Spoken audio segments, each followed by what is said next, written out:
अनेक ग्रामीण भागातील शाळांना भेटी दिल्या. ग्रामीण व शहरी शाळेत काही फरक जाणवतो का? शिक्षण क्षेत्रातील अनेक प्रशासकीय पदांवर आपण कार्य केले आणि स्पर्धा परीक्षांमध्ये आपण यश. चांगला प्रश्न विचारला.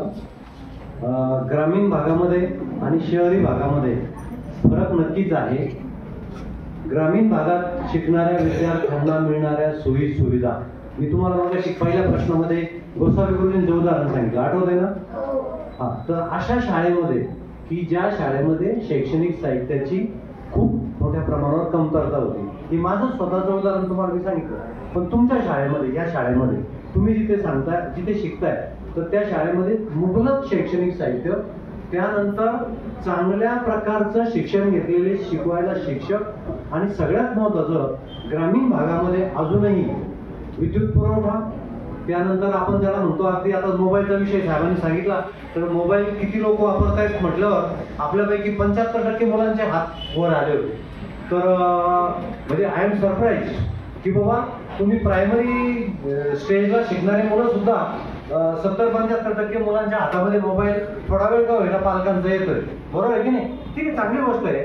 तंत्रज्ञान आहे ते आपल्याला समजलं पाहिजे, परंतु कोणत्या वयामध्ये काय केलं पाहिजे याला काही मर्यादा असतात. मला तर कधी कधी वाटतं आमच्या काळामध्ये मोबाईल नव्हता म्हणून मला असं वाटतं की बरीच मोठी मदत इथपर्यंत यायला झाली. कारण आता मुलांनो मोबाईल हा अभ्यासामध्ये व्यत्यय ठरतो की काय अशी शंका येऊ लागलेली आहे. म्हणजे तो सार्वत्रिक समज आहे असं मी म्हणत नाही, ते खोटं पण आहे. मोबाईल उपयोगी पण आहे अभ्यासाला. पण तुम्हाला एक सांगतो मी, मोबाईलचा वापर अतिशय योग्य कामासाठी. सरांनी मगाशी विचारलं तुम्हाला प्रश्न, न्यूज किती लोक बघताय, तर तुमच्या 75% जेवढे हातवर होते त्यातले 25% वर राहिले, 50% खाली गेले. न्यूज तरी प्रत्येक जणाला माहिती आहेत का? न्यूज म्हणजे काय? Very good. बातम्या म्हणजे चारी दिशांवरून येणाऱ्या बातम्या. आणि खरं तर न्यूज या शब्दामध्ये सगळ्या चारी दिशांचे नाव आहेत. न्यूजचं स्पेलिंग माहिती आहे ना प्रत्येकाला? काय स्पेलिंग आहे?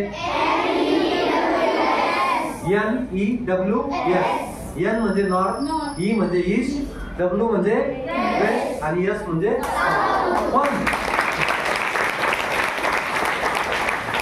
पण या चारी दिशांचं ॲब्रिव्हिएशन किंवा संक्षिप्त रूप म्हणजे न्यूज नव्हे.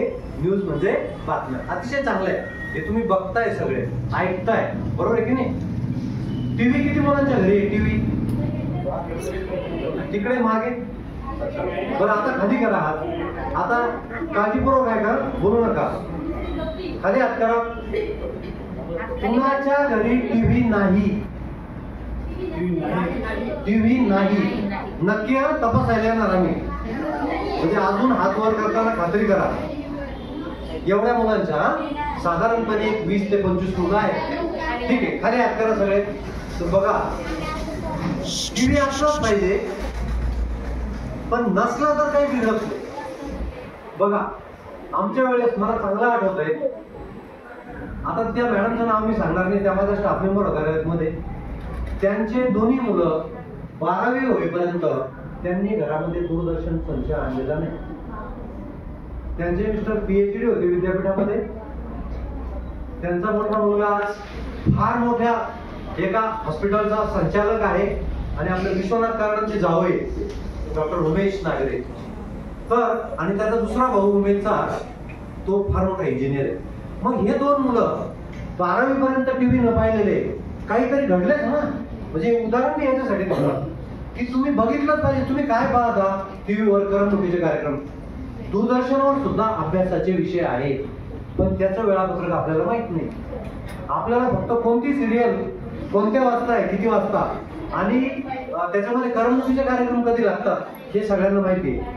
आणि त्यावेळेला आपले आई वडील किंवा घरातले मोठे आपल्यापेक्षा जर दुसरा कार्यक्रम बघत असले तर आपण जाऊन आणि त्यांना म्हणतो की थांबा आता मला ते अमुक बघायचे. खरंय नाही? हो खरंय. तर बघा, तर तुम्हाला जर समजा जीवनामध्ये यशस्वी व्हायचं असेल तर ग्रामीण विद्यार्थ्यांच्या तुलनेमध्ये तुम्ही लकी आहात, तुम्ही भाग्यशील आहात की बाबा तुम्हाला खूप सोयी सुविधा मिळत आहेत. तुम्ही घरून एक तर ऑटो रिक्षाने किंवा त्या गाडीमध्ये, ती काळी पिवळी गाडी असते, किंवा बसने, याने येतं ना. तुमच्यापैकी सायकलवर किती मुलं येतात? ओके, 4-5 मुलं येतात. पायी किती येतात? पायी पण 21-25 येतात. ते जवळचे असतील पायी, बरोबर. आम्ही 8 kilometre from our native place आम्ही पायी जायचो. पण त्या पायी चालताना आम्हाला चौधरी नावाचे इंग्रजीचे शिक्षक होते. आम्हाला 8वी मध्ये एबीसीडी शिकवलेल्या. 8वी तुम्हाला किती पासून एबीसीडी आहे? तुम्ही भाग्यशील आहात की नाही? मग आम्हाला 8वीत एबीसीडी शिकवल्यानंतर आम्ही इथे झेडपीच्या शाळेतून आलेलो. A for apple, B for bat हे आम्हाला पाठ करत चालावं लागायचं, कारण की ते छडी घेऊनच उभे होते. जर स्पेलिंग चुकलं तर मार बसेल, आणि म्हणून आम्ही ते पायी चालण्याचा जो कार्यक्रम आमची जी बरेच मुलं, मी एकटाच नव्हे, मी तुम्हाला जे माझं वर्णन सांगतोय ना, मी एकटा नव्हे, त्या गावातील सर्व विद्यार्थी तसेच होते. ही सगळ्यांची तशी परिस्थिती होती. तर आम्ही प्रत्येक गोष्टीचा लाभ घेतलेला आहे. आम्ही पायी चालण्याचा सुद्धा अभ्यासात उपयोग करून घेतला.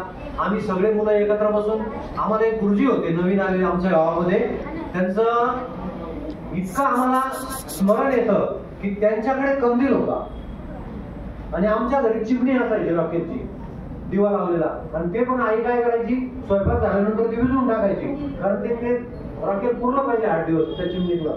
तर मग आम्ही त्या गुरुजींकडे, पाटोळे गुरुजी, त्यांच्याकडे आम्ही तिथं जायचो.